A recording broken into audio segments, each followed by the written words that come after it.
bhagavato arahato samma sambuddhassa. Good evening, everyone.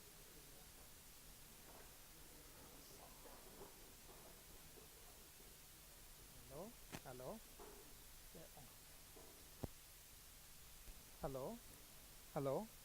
No sound. No sound. Huh?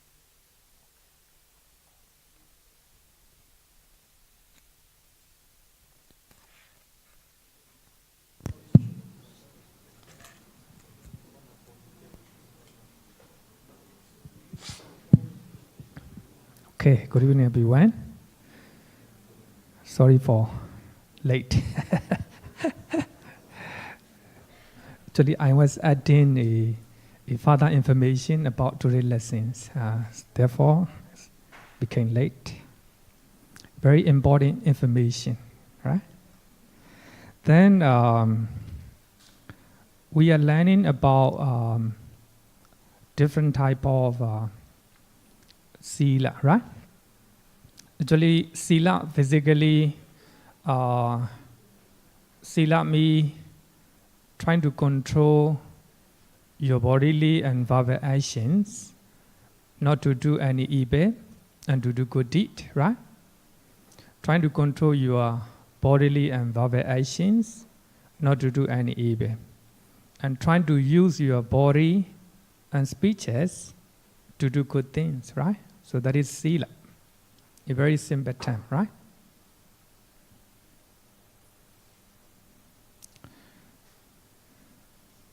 Some people, even some senior monks at the time of in ancient time, some of them they say that Sīla can be in the mind or elsewhere, right? In the mind or elsewhere. So therefore, the commentators in the Vinaya Pitaka, the commentator of Vinaya Pitaka, and they said that there is no Sīla in the mind of.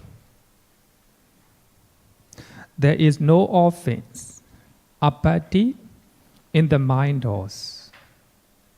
So this is from the Vinaya commentaries. So that means another one is not a single rule was laid down by the Buddha in the mind of.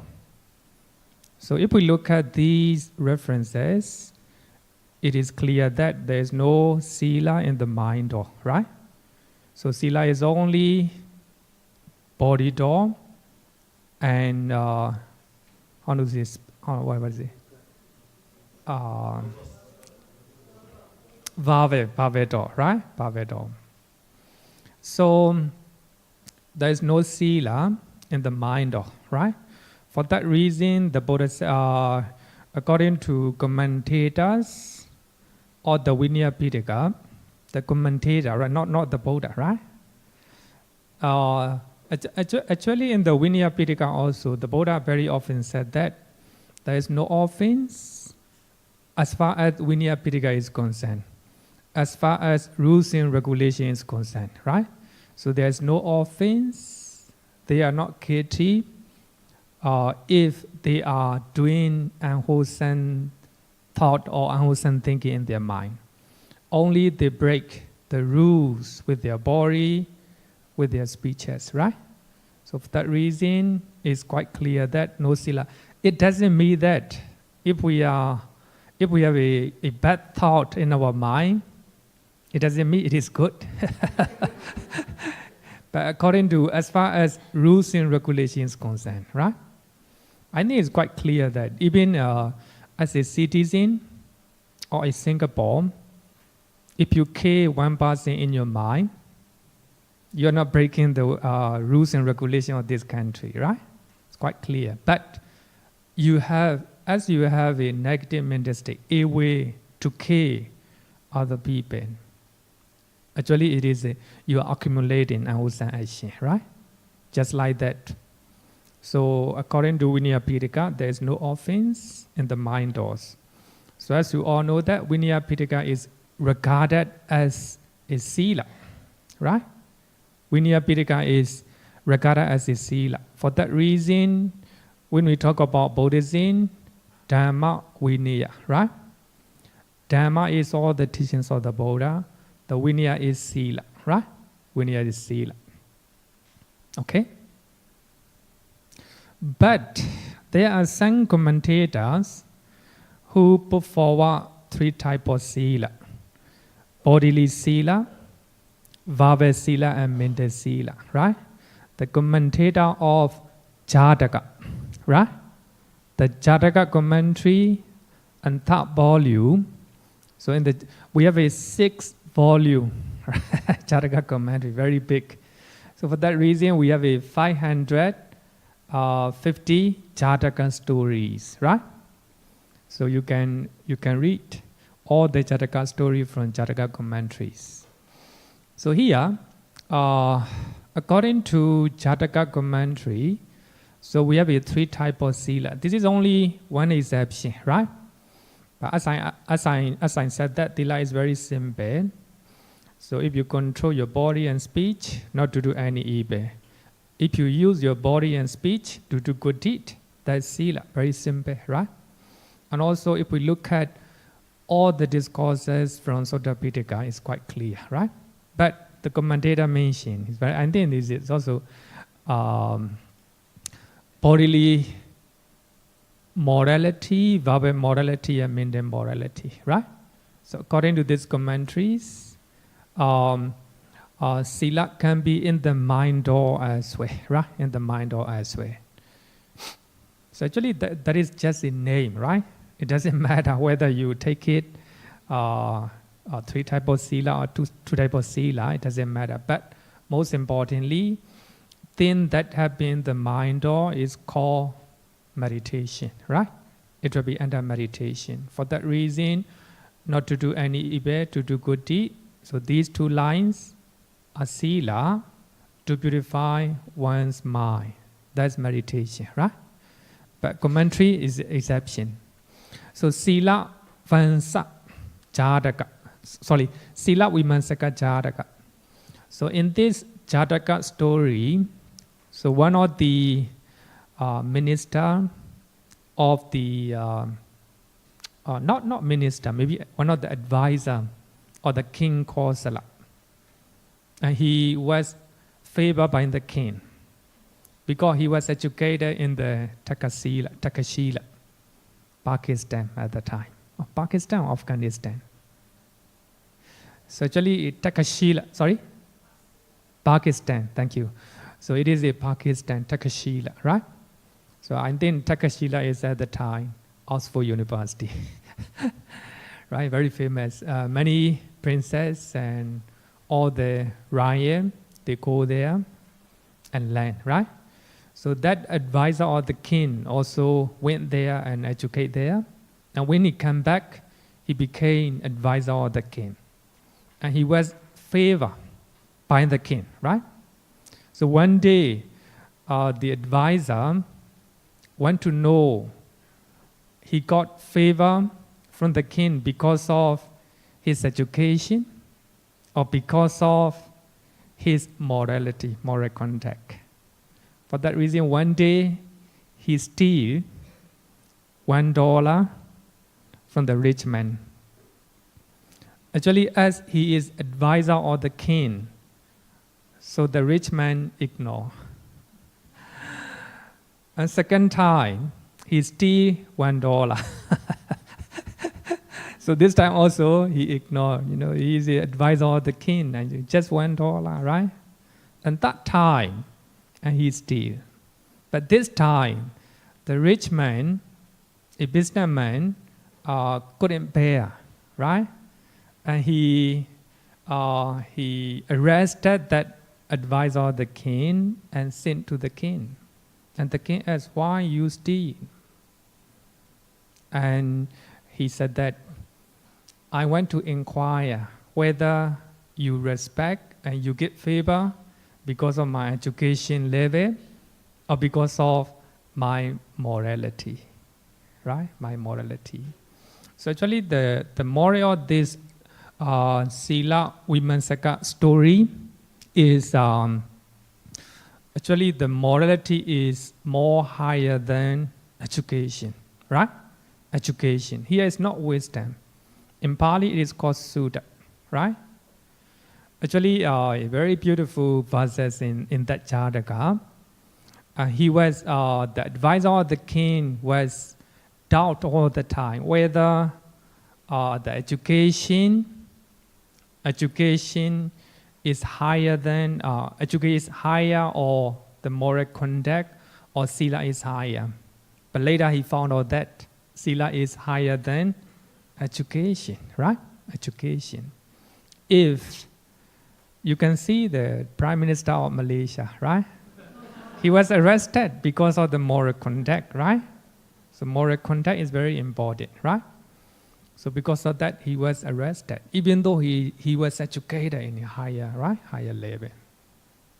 So I think we have a 3 volume of Jataka stories in the library. You can read, right? So these Jataka stories are very beautiful, right? Very beautiful. I think you can read Sila Vimansaka, right?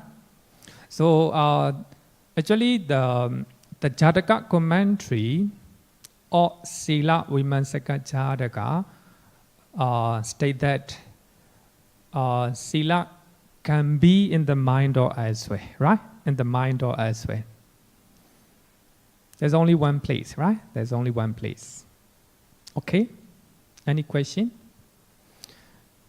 So we are going to finish different type of Sila, right?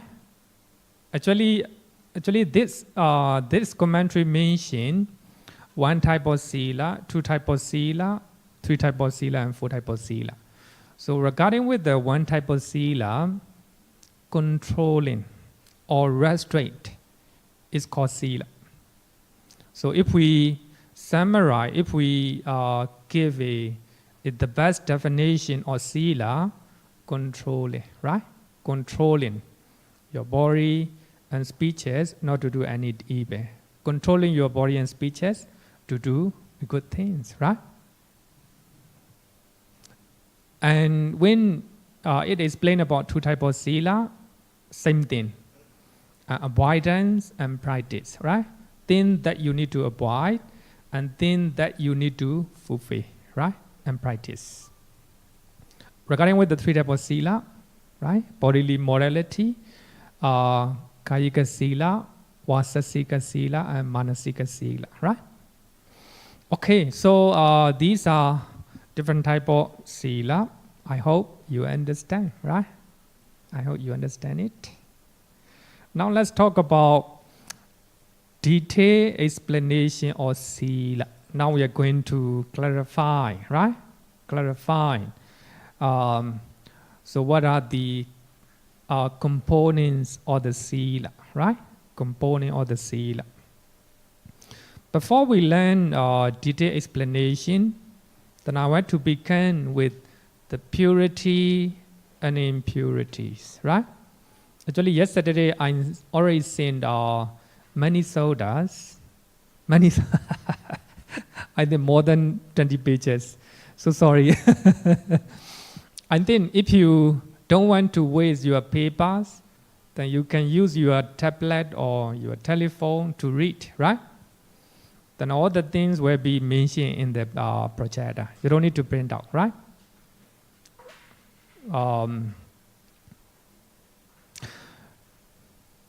Let's look at in Gautra Nikaya. Actually, I mentioned, so we will study the soda that I have sent out in order or in sequence, right? Now, I want to change a little bit because I think this will be better to get a better understanding, right? To get a better understanding. In Gautra Nikaya, chapter 3, soda number 120. Page number 351.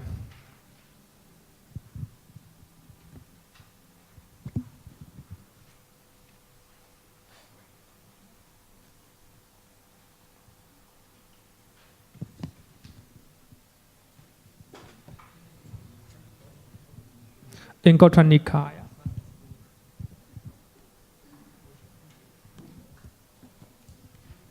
So we have two suttas that talk about purity in Buddhism, right? Purity in Buddhism. So the Buddha said that we have three types of purity. The first one is bodily purity, and second one is a verbal purity, and third one is a mental purity, right? Actually, it's not difficult, right? But to understand about Sīla, to understand teachings of the Buddha, I think we should know this sutta. So today, I think we are going to learn a very important concept and very important teachings, very important concept in Buddhism, right? Which is different from many religions, right? Many religions. For that reason, Buddha is, we call it practical one, right? Practical one. So three types of feeling. The first one is the bodily purity. What is the bodily purity? The Sutta said that abstinence from the distraction of life, panadipada. So if you refrain from killing, not only killing here, distraction. Distraction means you are harming living beings, right? Harming and threatening, all these one. All these are called panadipada, right? So mostly killing. Abstinence from distraction of life. If you abstain from distraction of life, so our body is pure, right? Your body is pure because the killing or harming living beings, right? It is connected with the body, right? So later we will learn a bodily actions with three types of bodily actions. Number 2, abstinence from taking what is not given. So here it's not just stealing, right? It's not just stealing, taking what is not given, taking what is not that you deserve, right? So all these are called taking what is not given. Then number 3, abstinence from sexual misconduct. Kamesu mechachara. Kamesu mechachara. So these are, normally we know that these are 3 bodily actions, right? So these things have to do with our body, connected with our body, right? So if you refrain from them, our body is pure, right? Even though you do not take a shower. According to Buddhism, right? According to Buddhism. So actually, very beautiful, right? Later, I think today we all have to learn a very interesting suttas, right? So here, you must know that the first type of purity is the bodily purity. If you refrain from distraction of life, right? If you refrain from taking what is not given, if you refrain from sexual misconduct, your body is pure. But if you are committing these 3 bodily unwholesome actions, your body is not pure. However, you take a shower. Right? So I think there's very beautiful concept in Buddhism, right? The next one is the verbal purity. Abstinence from false speech, musavara, refraining from telling lie, right? Telling lie. So these are Sīla. So later we will go in details, right? We'll go in details. Number 2, abstinence from divisive speeches. And abstinence from harsh speech. And abstinence from idle chatter or nonsense things, right? So that is called verbal purity. So actually these 4 are called verbal unwholesome actions, right? Telling lie, using divisive speeches, and using harsh speeches, and also talking nonsense, right? So these are called 4 verbal misconduct, right? Akusala, akusala. So if you refrain from those akusala, your verbal is pure. You are verbally pure. I think very beautiful concept, right? So if you refrain from, 3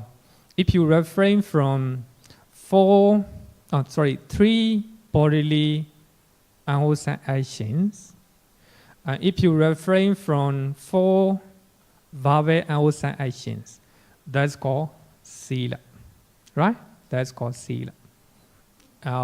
To be exactly, that is called avoidance Sīla, right? Thing that you have to avoid. Okay? So that is called verbal purity. And we have 3 types of mental purity. Abstinence from longing. Abhaya. Here, longing is something that you do not belong to. Just like stealing, right? There's a desire to steal other people's property, right? That's longing. So later we will go in detail. And second one is abstinence from ill will. That is a mental purity, right? And number 3, abstinence from wrong view. So these are called 3 types of mental unwholesome actions, right?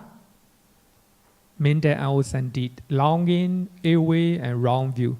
If you refrain from those 3 types of unwholesome actions, you are mentally pure.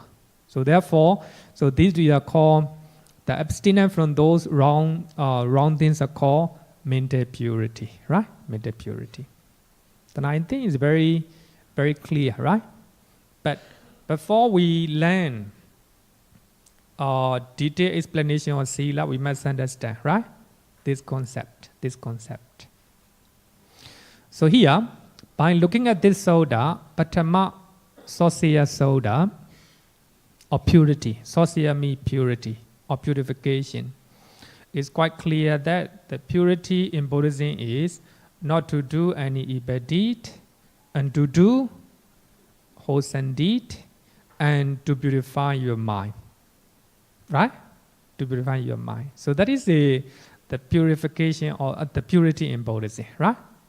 So if you are doing 10 types of unwholesome actions, you are impure, right? You are impure.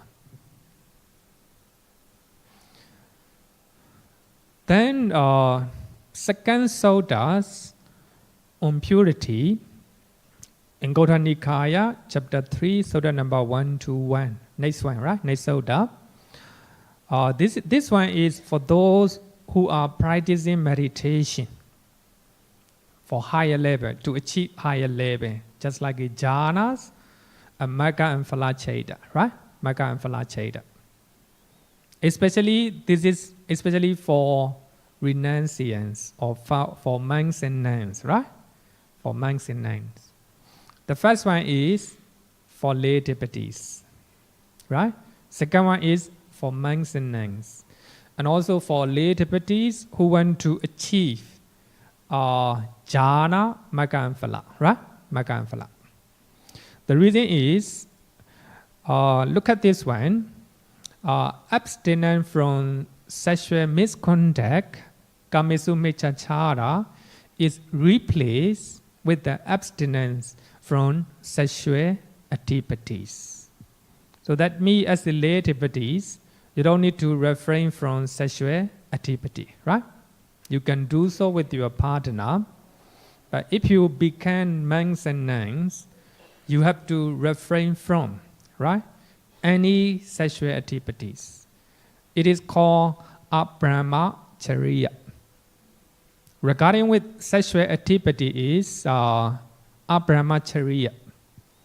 It's not a noble act, right? So we are looking at from top-down view, right?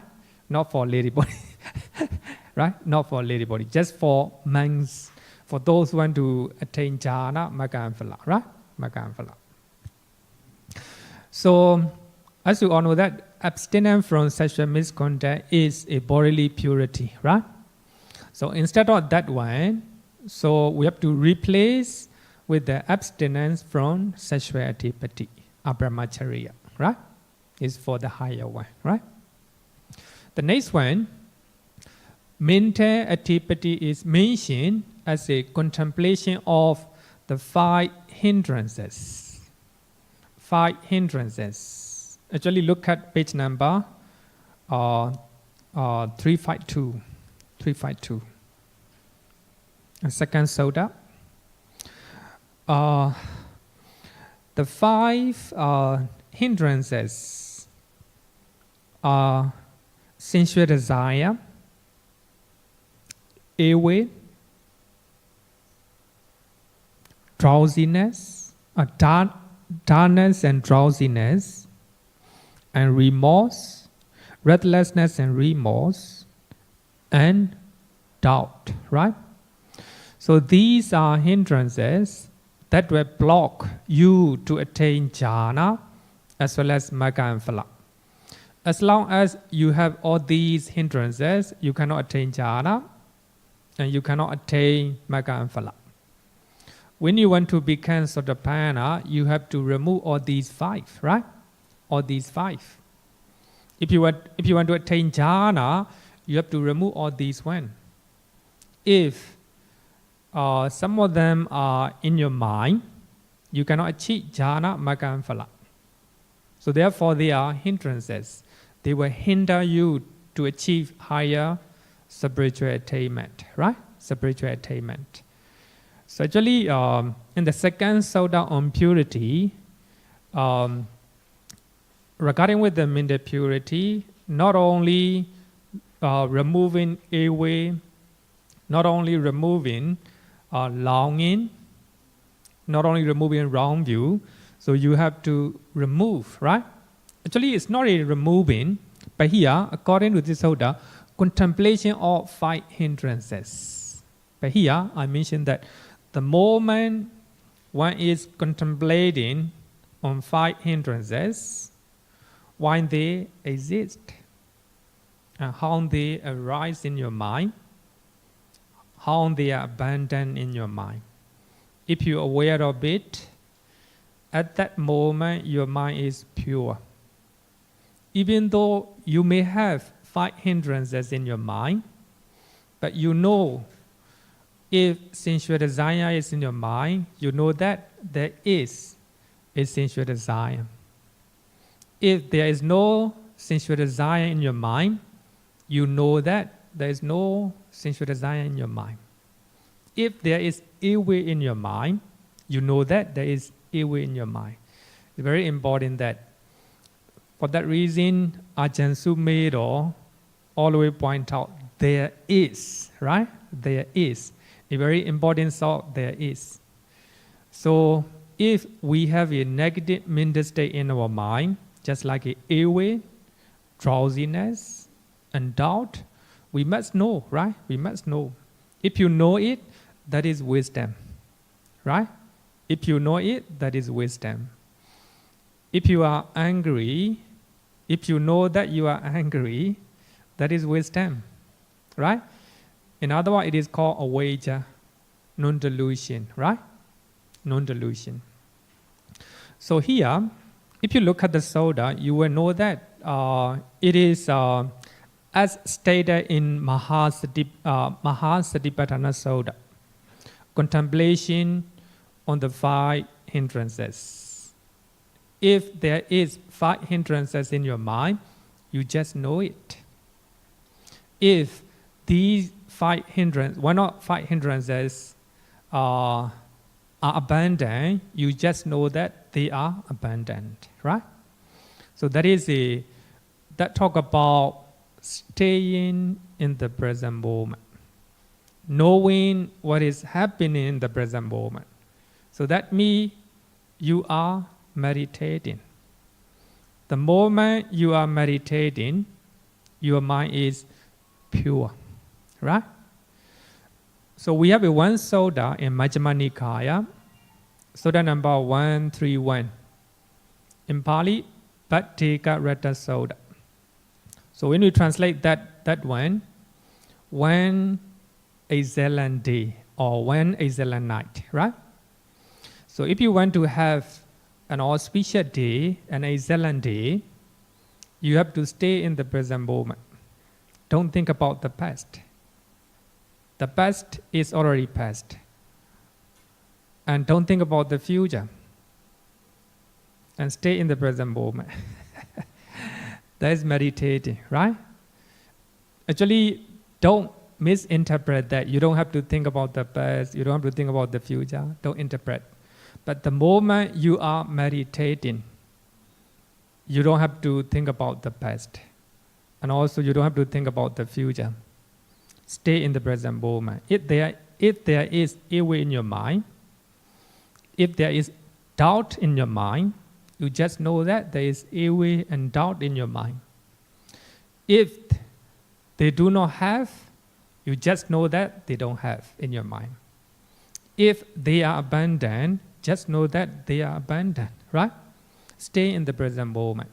I think that it is good to, later we will learn Patikarata Sutta when we talk about meditation, right? It is a very beautiful sutta, right? Very beautiful sutta. Maybe next week I may quote a little bit of that sutta, right? Next week. When we talk about auspicious days, right? Auspicious days. So what is auspicious days in Buddhism, right? It is also a very beautiful concept, right? So I think if you know it, if you can apply those simple teachings of the Buddha in your life, you will become a very educated Buddhist, right? A very educated Buddhist. Okay, these are two sutta regarding with the purity. The first sutta talk about I will say that for lay devotees, for normal people, right? If you are living in the family with the family, if you cannot practice a higher spiritual practices, and you're trying to beautify your mind, you're trying to beautify your speeches and your body, right? Then for monks and nuns, for lay devotees who want to achieve higher attainment, jhana, magga, and phala, right? Then I'm trying to follow second suttas, right? The teachings of second suttas that talk about three types of purity, right? Any question? Okay. Before you ask, I want to finish this sutta. Wait for a while. Not finished yet. Purity in Buddhism is very beautiful. A very, very beautiful concept. Pure in body, pure in speech, pure in mind, without taints. Actually, we are talking about second sutta, right? Second sutta. When we are talking about the first sutta on purity, actually it is not without taints, right? Together with the taints, but you don't have ugly, unwholesome deed. But when we talk about second sutta, you don't have the taints, right? You don't have the defilements in your mind. They call the pure one, accomplished in purity. So that means if you are pure in bodily, verbally, and mentally, according to second sutta, so you can call you are the pure one, accomplished in purity. The last one is very important. One who has washed away evil. And you take a bath. Therefore, I take it in Pali. Ninata Papa Kanitan, right? Papa Kanitan is very important one. You shower your body, your speeches, and your mind. So here, showering means not actual shower, it's a simile or metaphor, right? If you refrain from not only if you refrain from killing and any type of sexual activities and taking what is not given, bodily purity, right? If you refrain from telling lies, divided speeches and half speeches and idle chatter, bodily pure, right? But if you are staying in the present moment, your mind is pure, mentally pure. But of course, if you remove all the 5 hindrances, right? That is called the pure one, accomplished in purity.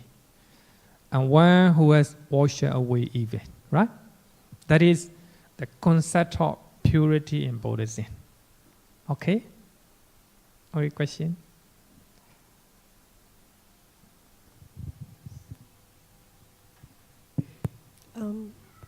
Hello. Okay, I hope I phrased my question correctly. Meditation is being in the present moment. So when you know that you are angry, that is okay. So if you know that you were angry, that means you have a pure mind, right? Yeah. But the knowing is not just simple or bare awareness. It is knowing with wisdom, meaning that you know you were angry, and you know that you don't respond, because sometimes we know we are angry, but we cannot control. You see? Yeah. So the knowing cannot be just pure knowing or pure awareness. It is knowing with wisdom that you don't respond, right? You just watch it, you keep your mouth shut, when people are quarreling or whatever, So it is knowing with wisdom, and not just bare knowing. Am I correct? Because bare knowing, if you can't control your speech, it's not going to do you very much good. So we have to understand. I will give you a very simple example. So normally when we are angry, for those who attended Abhidhamma lessons, you understand, right? When we are angry, we have anger, a lot, right?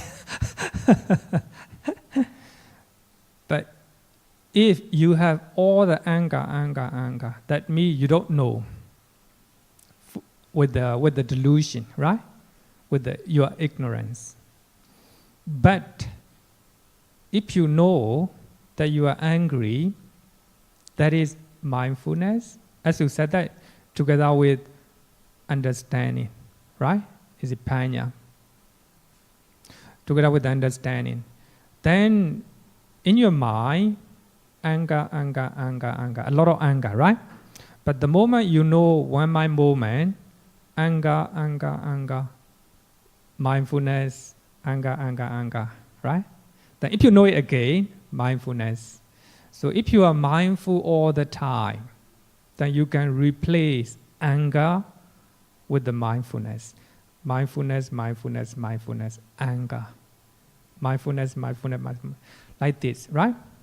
Then you can replace anger with the mindfulness together with the wisdom, right? But actually, it is not a vipassana. It's not an insight wisdom. Insight wisdom is if you know that you have anger, right? Anger arises, the anger disappears. Only you know these two, that is called insight meditation, right? How they arise, how they disappear, right? That is insight meditation, right? Later, I will come to that later. But here, knowing that if there is one or 5 hindrances in our mind, just know that. Actually, knowing those negative mental states is not really easy, right? We must have mindfulness. We must have a wisdom. For that reason, For those who are serious, for those who are practicing meditation punctually, they can control their negative mental state easily. The reason is they're used to it. So when they have a negative mental state in their mind, they right away know, right? So that is the power of meditation. For those who become Sotapanna, then if you have slight degree of evil in your mind, you right away know it. It's very hot in your mind, in your heart, right? In your heart. Because they have a very strong mindfulness, right? Very strong mindfulness. Okay? So I think second soda is very important. It's on the way to purity, right? To the purity. So here, the purity in Buddhism is trying to refrain from bodily unwholesome actions, and verbal unwholesome actions, and mental unwholesome actions, right? So depending on degree, for those who are living the family and the lay life, the first soda. For those who are living as a monks and nuns, and for those devotees who want to achieve higher spiritual attainment, right? And they can follow second soda, right? Okay, so I hope you understand, you got the message. Then I want to pinpoint the importance of one stanza from Dhammapada. Not to do any evil, to do good deed. That is called Sīla, two aspects of Sīla. And to purify one's mind. That's meditation, right? That's meditation. That's called purity. So this is teaching source of the Buddha. For that reason, we try to summarize all the teachings of the Buddha with the one stanza. Not to do any evil, to do good deed, and to purify one's mind.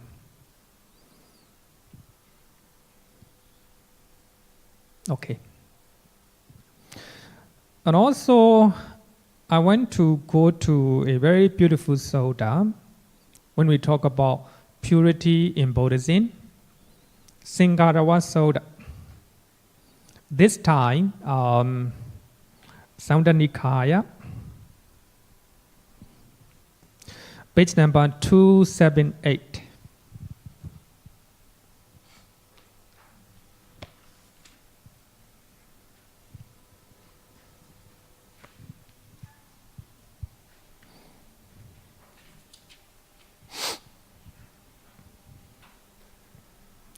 So as you all know that, I hope that you have read the sutta, a very beautiful one, right? The Buddha asked one question to Brahmin Sangarawa. Sangarawa believed in purification by water, and who always immersed himself in water 2 times a day, at dusk and at dawn, right? Because he believed that after he had done unwholesome actions in the daytime, he will immerse himself in the water at the evening. And after coming back, he may have done some unwholesome deed. For that reason, to purify himself, and he immersed in the water again in the early morning. Right? Early in the morning. Then the Buddha asked, actually in the Sutta, I think Sangarawa Brahmin must be very important one, right? Very important person, a very influential person. For that reason, Venerable Ananda requested to the Buddha and to change his mindset, right? Requested to the Buddha to change the mindset of the Brahmin Sangarawa. So he is believer, he believed that after doing some unwholesome deed, he can immerse in the water, right? And in that way, he is purified, right? there are many religions believe, right? The water can purify evil deed. In Christianity, they baptize, right? So they believe that by baptizing in the water, and their sins are purified. In Islam, before they go to mosques, they have to purify with the water. And they believe that water purifying their dirty body and dirty mind, right? And also in Shinto in Japan, right? Actually, they have one ceremony only for the gentlemen, and I think it is the first day of the year, and they have to go to the beaches. It's very cold at the time, and they have to take off all their shoes, all their clothes, and they have to. Of course, some of them do not wear anything, naked. Some of them, they wear a piece of cloth. Then early in the morning, they go there. I think it's a very cold season.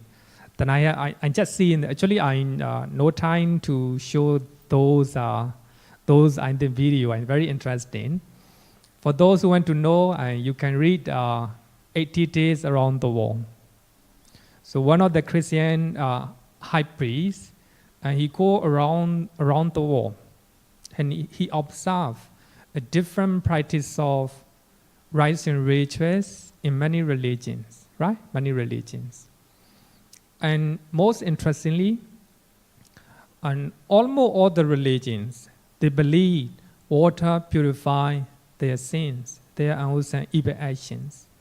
But here in Shinto religions, so early in the morning, I think actually I forgot.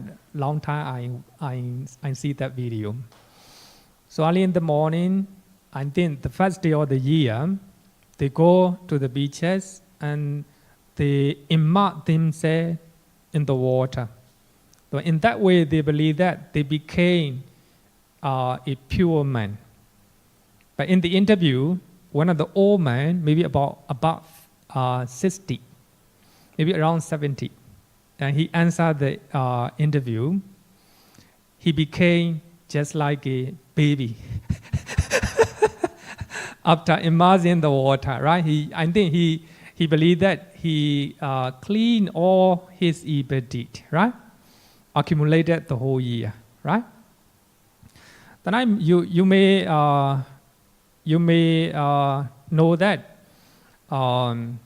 even the Buddhist countries, just like Thailand, Myanmar, so they during the water on the late the days, the last day of the year, right? And they play with the water.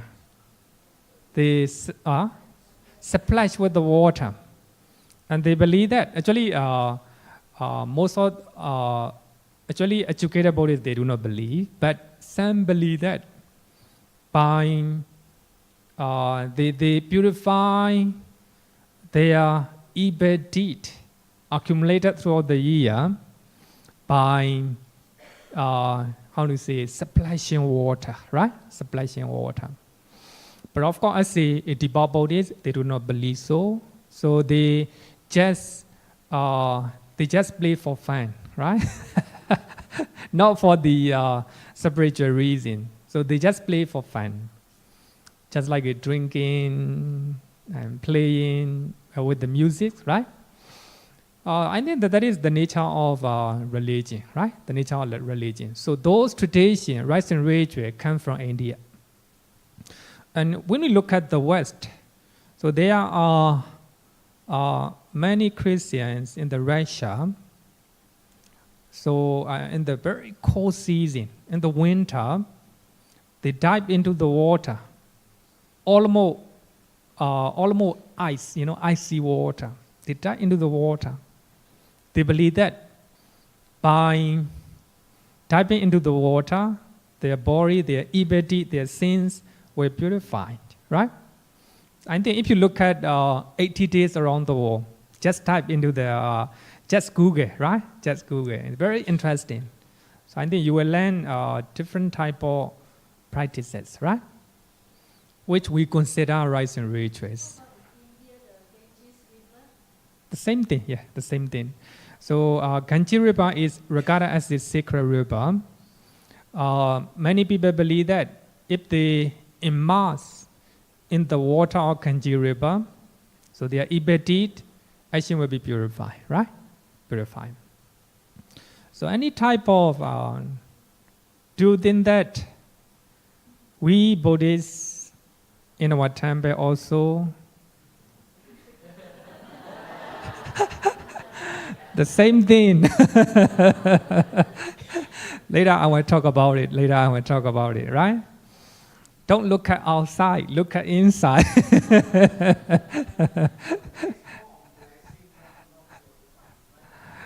But of course, a different concept. As we consider as a blessing, real blessing. I think.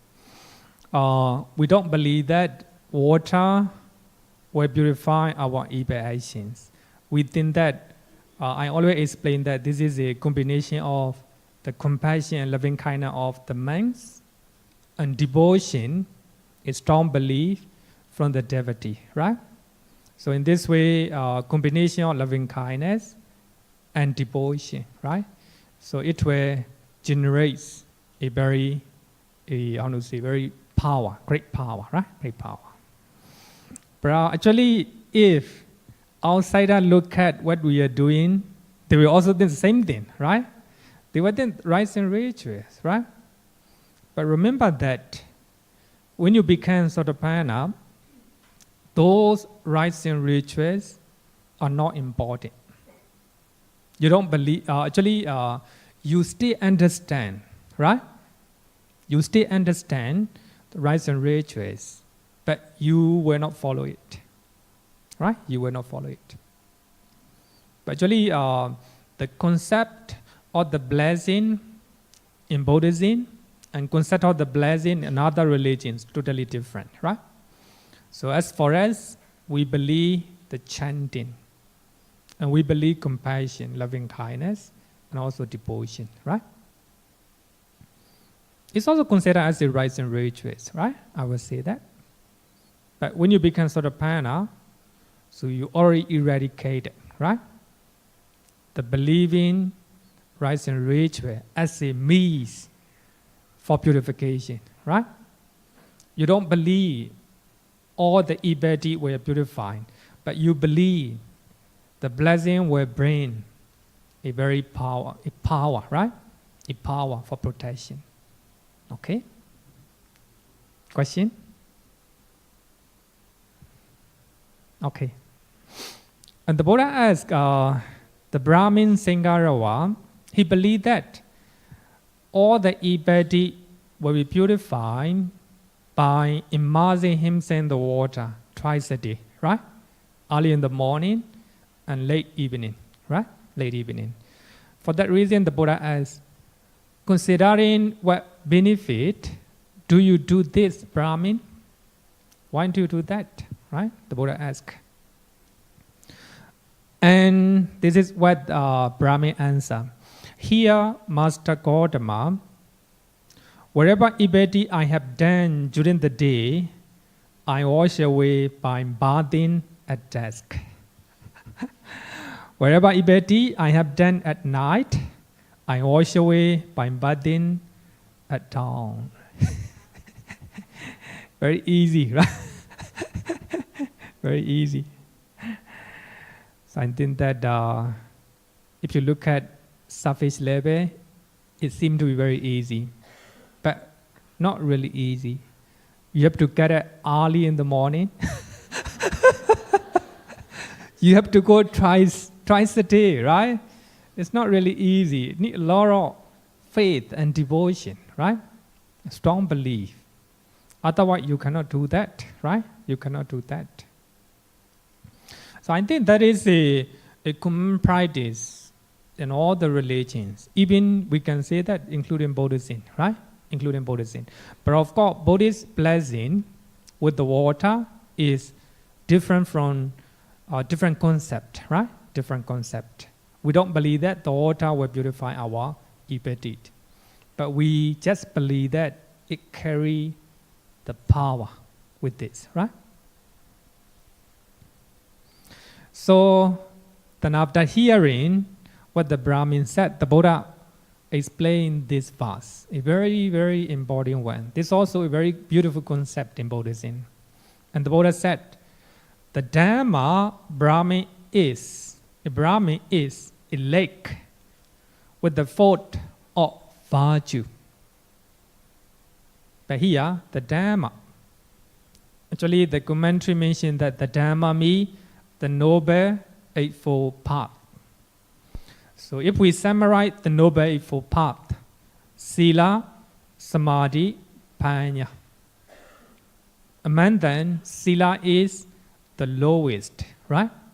Then after Sila, Samadhi is higher.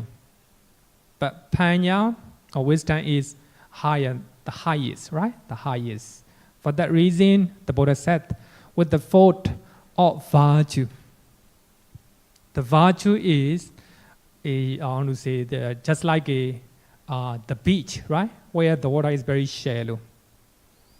But here, not only Sila, and the Buddha have Samadhi and Panya as well, right? Samadhi and Panya are deeper, right? Deeper. And also we need to look at Samdha Nikaya, chapter 7, sutta number 9. But we are talking about chapter 7, sutta number 21, right? 21. Actually, the same identical verse is mentioned in two sutta, right? Two sutta. And also, then we can look at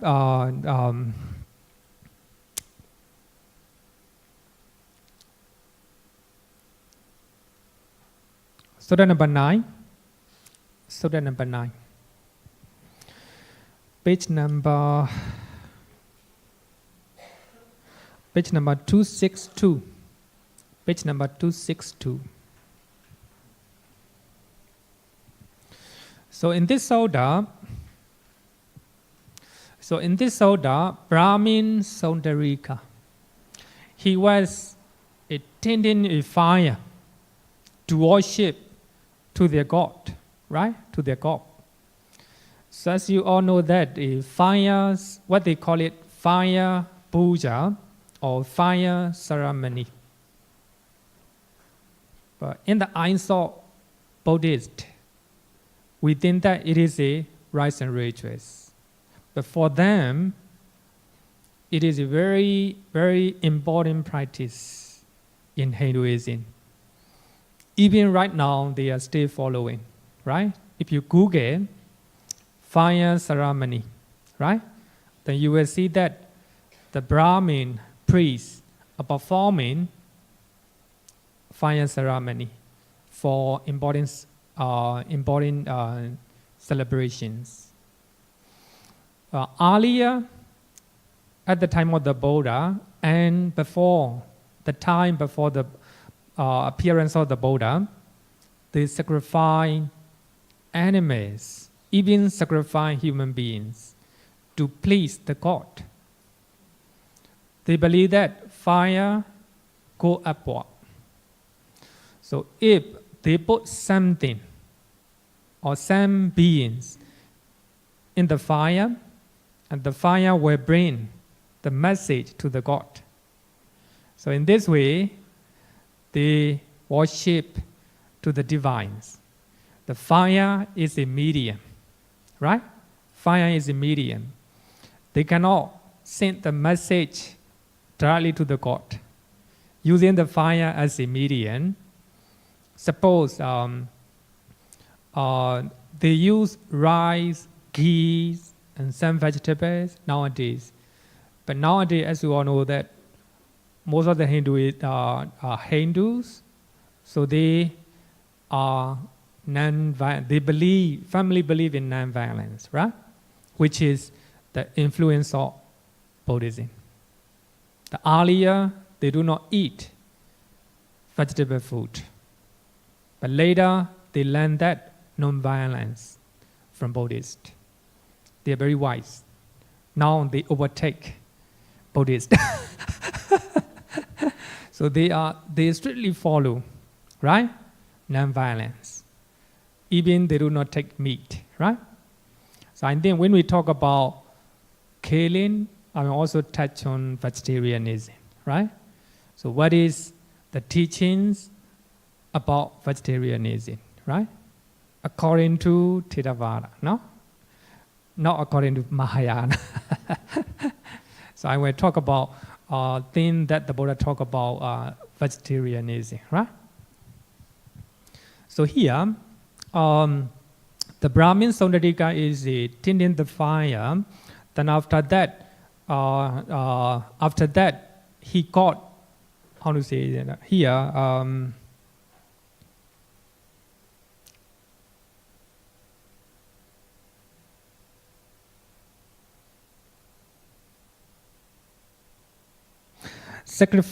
sacrificial cake, right? Then after offering, after putting the cake, rice cake in the fire, and he take it out. They consider that cake is very particular, very special. So he went to offer a noble person, a higher person. For that reason, he looked around 4 directions, and he see that when spiritual person is sitting underneath the trees, and he approached thinking that he is a Brahmin. Then when the Buddha heard footstep of a Saundarika Brahmin, and the Buddha take out his rope from his kapa, from his head, right? I think this sutta is very important for you, a very important information. The Buddha is without tornot. The Buddha is like a monk. Then you can look at the sutta, page number 1262, right? A very important suttas to talk about how the Buddha look like, right? The Buddha is look like other monks. So for that reason, Venerable Nanda, a cousin of the Buddha, was mistaken, right? When Venerable Nanda approached to the monks, so the monks are thinking that the Buddha is coming. But when Venerable Nanda came nearer, they begin to know that is mistaken with the Buddha. So that means the Buddha and Venerable Nanda are very similar because they are brother, right? So for that reason, the Buddha have to lay down one Vinaya rules, and the side of the rope for the Buddha is special, right? So the monks do not have to wear that side, right? So when we look at that story from the Vinaya Pitaka, and we also understand that the Buddha is just like other monks, no different. And there are many evidences in the Pali Canon that the Buddha is no different. You may know that in Pakusati, a very famous sutta from Pakusati sutta from Majjhima Nikaya. So in that sutta also, Pakusati, the king of Afghanistan, and he got teachings of the Buddha from his friend, King Bimbisara. And he became the follower of the Buddha. Then he went to become a monk. So therefore, he left his kingdom or his belonging behind and came to Rajagaha to meet the Buddha, right? But the Buddha knew that. They met in the one of the Buddha hut, right? Buddha hut. Then Pakusati, he think that the Buddha is a normal renunciant, a normal monk, right? So that means if we look at this story as well, the Buddha is not much different, right? I will not say not much different. Maybe very special, right, regarding with the appearance, but not the Sakyamuni Buddha that we know right now, right? So when you look at Buddha statue in our temple, torn off. Every Buddha statue with a torn off, right? So actually there is the reason why we got those statues. Actually, I think that we don't have much time, right? To make a shop, around 400 or 500 after Buddha passing away, there is no Buddha statue at all. The Buddhists are afraid to make Buddha statue because they have too much devotion to the Buddha. Not only the Buddha, Indian king, just like Ashoka, right? Asoka. There's no statue of Asoka because his citizens believe that the king represents nothing. He is compared to none, right? Compared to none. They cannot compare the king with the statue. Buddhists also believe that, right? Then about 400 or 500 years after the Buddha passing away, some of the people from Greece, as you all know that Alexander the Great invaded Pakistan, Afghanistan, and other, and the border of current India, right? And later, many sculptures,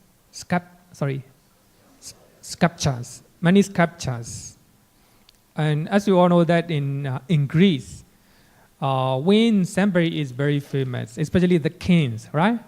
And they make statue, right? For that reason, they are famous for it. So when they come to India, they know about the Buddha. The Buddha is very famous and very spacious. Why you don't have a statue of the Buddha? The question, right? The later they trying to make a Buddha statue, so which is similar to God Apollo.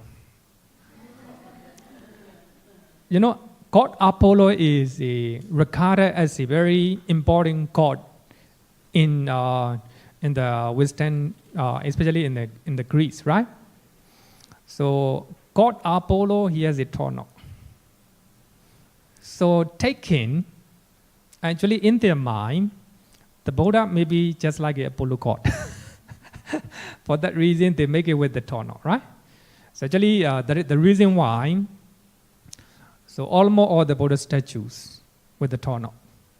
And some scholars said that it is not a real torno. It is the ray of the radiance, right? So as you all know, the Buddha hair is very, very black, right? Black color one. Sometimes it radiate. It became just like a torno, right? Torno. For that reason, just in my dream, just in my mind, if I make my own monasteries, then I will make the real statue of the Buddha without torno. But if I do so, Sangha committee will ban. Sangha committee will punish. Because it became tradition, right? The Buddha statue with the torno became with the tradition. Actually, the Buddha is just like with the shapeling, right? If you look at this sutta, then I think I will read out the sutta. Because this is very important evidence, right? Very important evidence. Samyutta Nikaya, chapter 7, sutta number 9, page number 262. 262. In the Saundarika Sutta and second paragraph. The Brahmin Saundarika Bhararaja saw the Blessed One sitting at the foot of a tree with his hat covered. The Buddha head is covered, right? Having seen him,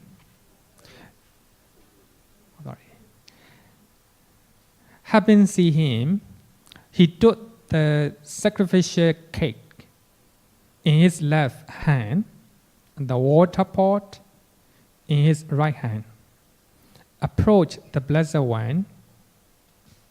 When the Blessed One heard the sound of the Brahmin footstep, he uncovered his head. Then the Brahmin Sundarika Bhattaraja, thinking, this worthy is shaven-headed, right? Shaven-headed or head? Shaven-headed. Sorry? Headed, right? This worthy is a shapeling. Shapeling. Very important line, right? Very important line. So the Buddha is shaven-headed, no torno, right? Actually, in the commentary, it's mentioned that the cousin of the Buddha, Venerable Nanda, he always shake his head almost all the time. His head is very clean. He doesn't like long hair, right? Long hair. The Buddha cousin, not the Buddha, right? Here also the Buddha may be almost the same.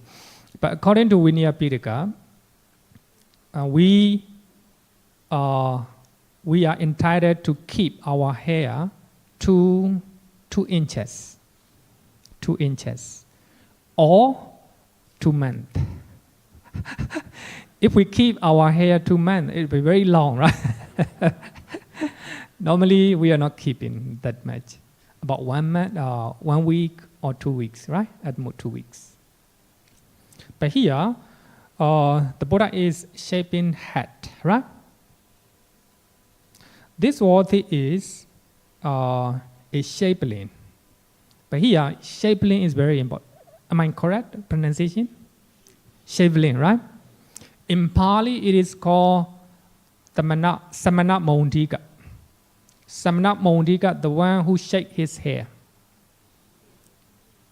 Shake his hair, right? Shave his hair. sorry. Sometimes if we are reading the Sutta, it doesn't matter, but sometimes word by word is very difficult, right? But nowadays, I think we are very lucky. Many of the Western men, right? They shave their head. So I think shaving head is not a problem at all, right? But earlier, even now in India, they consider shaving head as a low caste, right? Low caste. So he went to turn back, and the Brahmin Bonarika want to turn back, but he think that some of the Brahmin also shake their head, right? Shake their head. For that reason, he asked,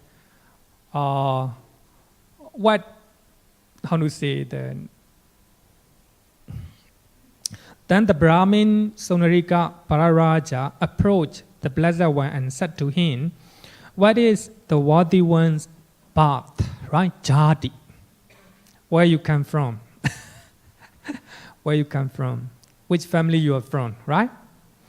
Because actually, if we look at many suttas, if we read the written of the historians, the Buddha is not Aryan.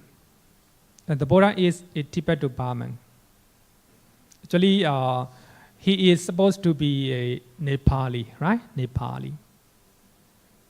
As you all know that, even right now, some of the Nepali people, and they believe that the Buddha is their ancestors. The Buddha descend from their race, right? Their race. And we Burmese also believe that we belong to Buddha clan. But we are not claiming without evidence, because in our history, it is written in the history that the relative or the clan of the Buddha were destroyed by the son of the king called Sīla, right? And they have to flee their country. And they come to Myanmar.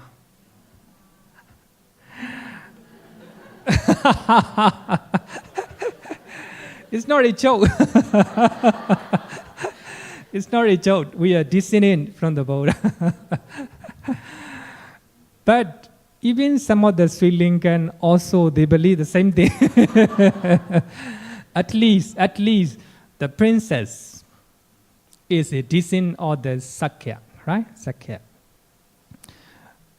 Actually, the language that we use in early time, even right now, the language that some of the Nepalis are using are identical. Just like in number, 1, 2, 3, 4, 5, 6, 7, 8, 10, right? Only slight different. It's identical, right? So actually, we believe that even now, maybe about 10, even these days, right? Many historians trying to research on that area, right? So what actually, this just for knowledge, right? Just for knowledge. So here, the Buddha is not Aryan. For that reason, many Brahmins belittle to the Buddha. The reason is not Aryan, right?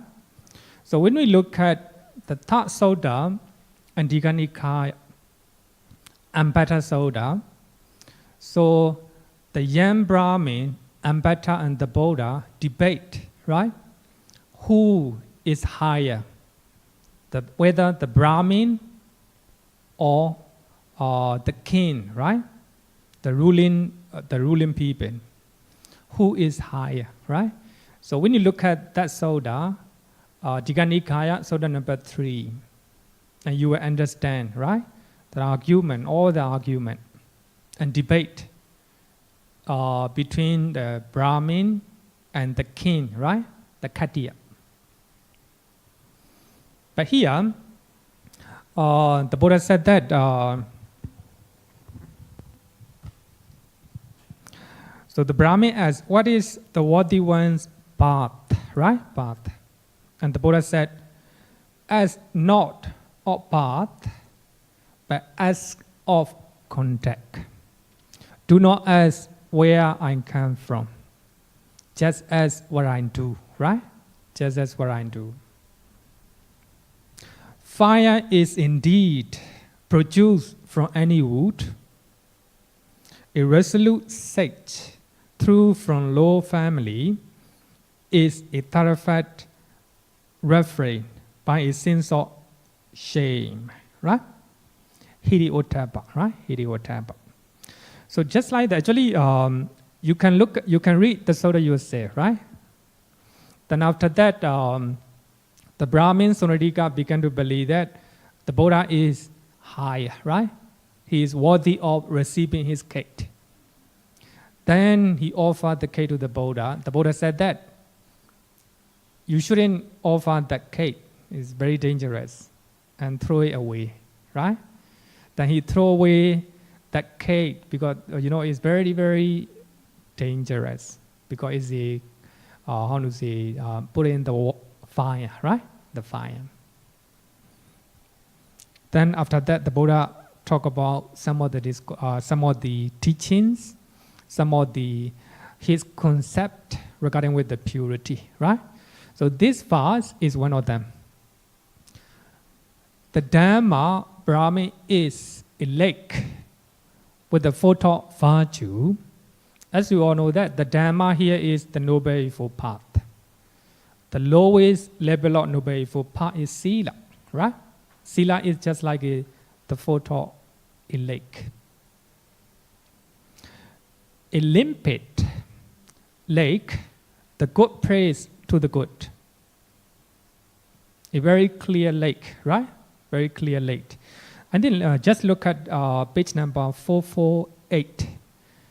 448. And then the note of Saundarika Soda, chapter 7, Sutta number 9, note number 453, and page number 448. Saundanikaya, page number 448. Page number 448.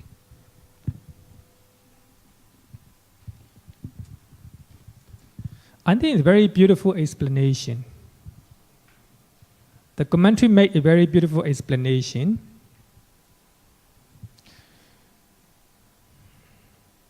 Just as after you have worshipped the fire, actually the Buddha is talking to Saundarika Brahmi, right? He just came from worshipping the fire, right? Tending the fire to their God. Just as after you have worshipped the fire, you enter the Saundarika river and wash the ashes and soot and sweat from your body. Then after, after doing, tending the fire, he became very sweat and he was dirty with the ashes, right? And he have to go to the Saundarika river, he have to cleanse it, right? So for me, the Dhamma or the Noble Eightfold Path is the lake where I bathe thousands of living beings. So you can take a bath with the Noble Eightfold Path, right? If you are practicing the Noble Eightfold Path, you are purifying.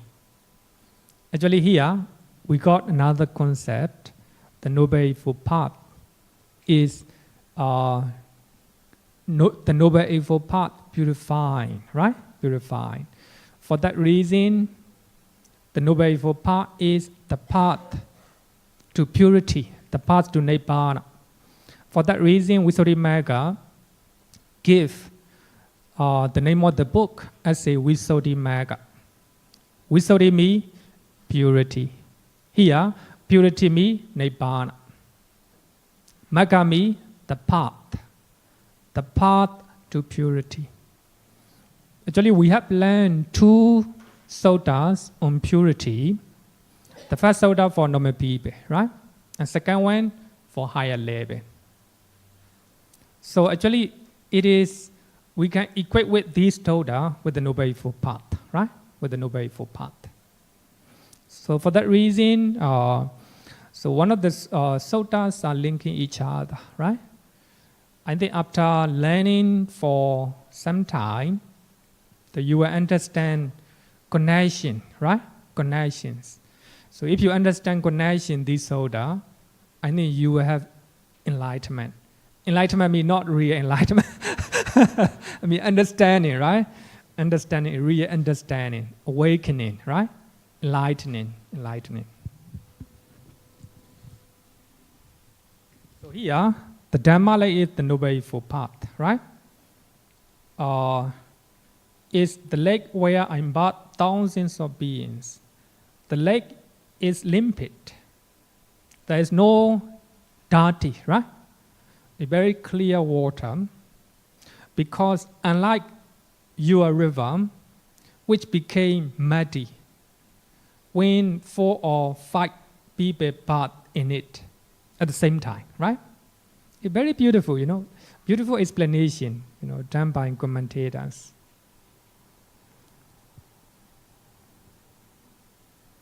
The lake of the Dhamma remain limpid and clear even when thousands or hundreds of thousands enter it to bath, right? On the bath without water. The bath without water. It's very beautiful. The Buddha, when you look at Brahmana Sanyodha, chapter 7, Saundanikaya, if you read all the sutta, So you will see the important simile of the Buddha, a metaphor of the Buddha, right? So when the Buddha visit where the Brahmin is a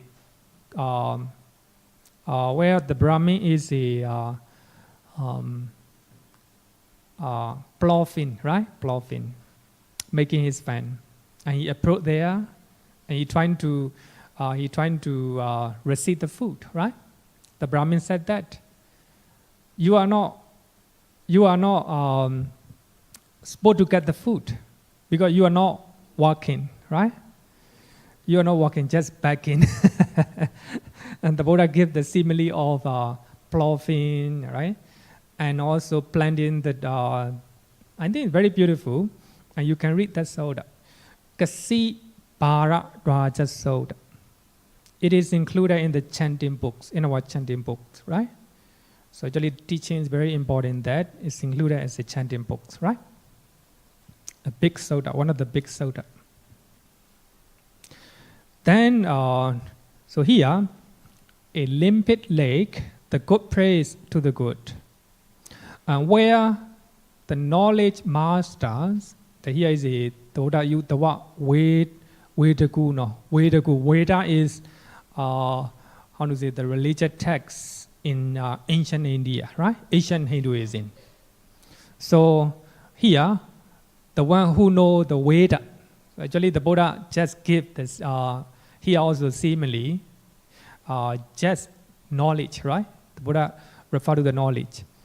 Where the knowledge master go to path and dry limbed, cross to the far shore. But the Buddha refer, far shore means Nibbana, right? Nibbana. If one practice the Noble Eightfold Path without any, how to say, the water in the body, right? Just metaphor, right? So without any defilements, then go to attain Nibbana, right? Attain Nibbana. But here also we can learn, I think, the very beautiful concept, right? Very beautiful concept. Any question? If no question, then I will go to I want to compare what is stated in the Buddhist literature and Jainism, right? Jainism, regarding with the purity. So here, Paunika Terikata. As you all know that Terikata is utterance of the bhikkhunis, right? At the time of the Buddha. Normally before they die, they normally share their life story, how they became bhikkhunis, and how they attain spiritual attainment, right? But here, Venerable Paunika Theri, bhikkhuni talk about is a conversation between a Brahmin and herself, right? But here, the Brahmin said that, but already knowing the answer, Lady Paunika, you ask one who is doing good action, and thereby blocking all evil actions. Actually, the bhikkhuni Paunika asked the Brahmin how to do a good deed, right? How to do a good deed. But the Brahmin said that, knowingly you ask, right? In this way, you are blocking your good deed, right? So you are accumulating bad deed. He's angry, right? And the Brahmin answer, whoever, whether young or old, does an evil action, even he is released from his evil action by ablution in water. Actually, this is the Paunika Bhikkhuni as the Brahmin how to do a good deed. The Brahmin said that, knowingly you ask. Why don't you know? With anger, right? Whoever do and wholesome deed, whether young or old, if he immerses themselves in the water. So their evil actions are purified, right? That is the answer of a Brahmin. The Bhikkhuni Ponika said that actually these are in the Therigatha, are a gatha or a poem taught by Bhikkhunis, right? Bhikkhuni. And she said that, who indeed told you this? Ignorant to the ignorant. Blind leading to the blind, right? Truly, he is released from his evil action by ablution water, by diving in the water, it can be purified, evil actions, right? Bhikkhuni Maya is asking. Now, if it is so, if it is in that so, all the frogs, all the tortoises will go to heaven. Because all the time they are purifying with the water, right? They will go to heaven. And also alligators and crocodiles, and other water dwellers, they will go to heaven. Because they are purifying, living in the water, all the time they purify their evil actions, right? A very beautiful argument, right? Argument. So this is from Buddhist literatures, right? Buddhist literatures. So it's very logical that if the water can purify our evil actions, right? Then other water dwellers, just like a frog, crocodiles, and the other living fish, right? So they will go to heaven. They will go to heaven. Very logical, right? Then this is a rites and rituals in Jainism. Actually, I like what they say. This is from History of Indian Literature, Volume 2, page number 440.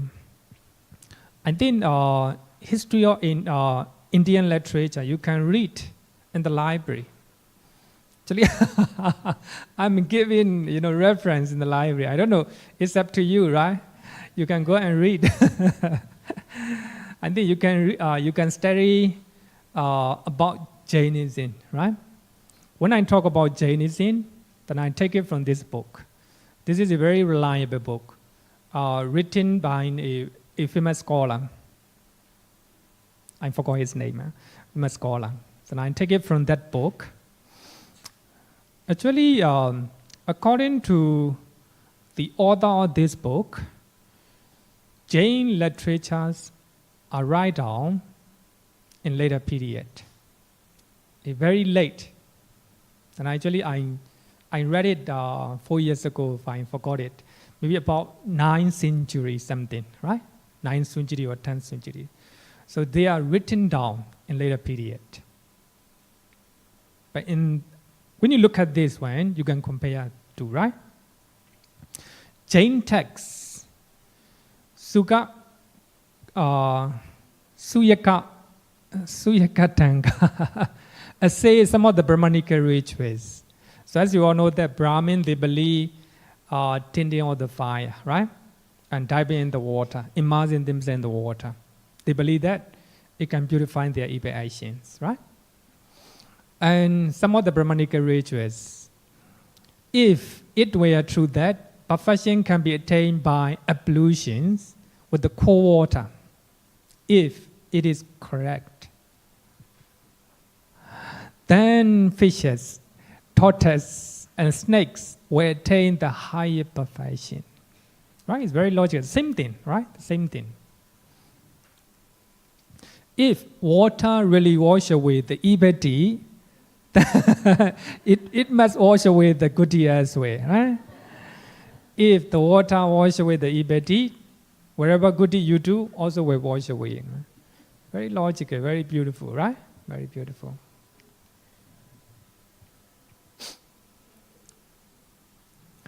The Brahmin assert that perfection is to be attained by the daily lighting of the fire. If it were truth, smith, artisans of a similar nature will attain the highest sanctity, right? Sanctity. Correct, right? The smith, An artisan, they are living nearby the fire all the time, right? And their ability will be purified, right? So they will attain higher perfection. They're very beautiful. Very beautiful. I think you can compare the teachings in Buddhism and teachings in Jainism. There is similar teaching, similar concept. Jainism also do not believe rites and rituals. Even, actually they are stricter than Buddhism. So when you go and visit, when you study the teachings of Jainism, you will understand that they are very strict, right? In terms of their practice. So I think when we talk about killing, then we talk about Jainism, right? When we talk about and one thing, let me share one thing, very important one. How about rites and rituals in Buddhism? Rites and rituals in Buddhism. How Buddhists believe. Actually, this is what I believe. I found it from what the Buddhists believe, page number 226. The rites and rituals are augmentation or decoration to purify a religion in order to attract the public. They provide the psychological help to some people. Very beautiful, right? This is what we believe. And this is our concept, right? But one can practice religion without any rites and rituals. You can practice Buddhism, any rites and rituals. Without blessing, you can practice Buddhism, the Noble Eightfold Path, Sila Samadhi Panya, right? For that reason, actually, I once explained in this class. I have read one of the articles in the Straits Times. It talk about the conversion from Christianity. The Christian man became atheist. A Buddhist girl became atheist. And there are many atheists in Singapore. And 80% of the people are atheists in Singapore. And then this is the sign of higher education. So people are higher educated, so they began to believe that the religion, without religions, they can live. Actually, the story of a Buddhist girl, he said that he became, at the age of 13, he became a Christian. She did that the rites and rituals, so that she is following, together with her mother, her grandmother, are useless. And he doesn't see any value in them. For that reason, and he became a Christian. Then at the age of 17, then he became atheist. Because he doesn't believe a creator God. There's no evidence. For that reason, he became atheist. And if we look at that story, she doesn't believe rites and rituals. He doesn't see any values in rites and rituals in Buddhism, right? Is there any rites and rituals in the Noble Eightfold Path? Right view, right thought, right action, right speech, right livelihood, right effort, right concentrations, and right mindfulness. There's no rites and rituals, right? And Sīla, moral conduct. Samadhi, concentrations.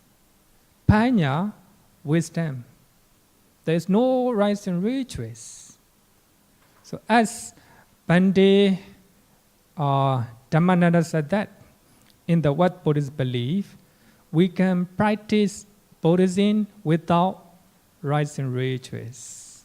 But we still use rites and rituals to purify religion.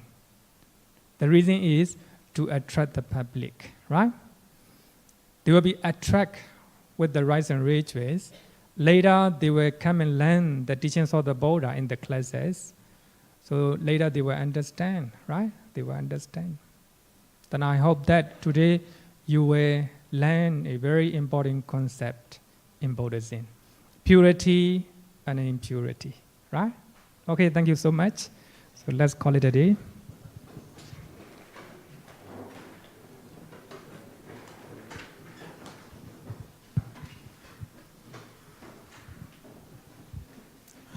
Yovaratam bhavaro manu jesu sakyamuni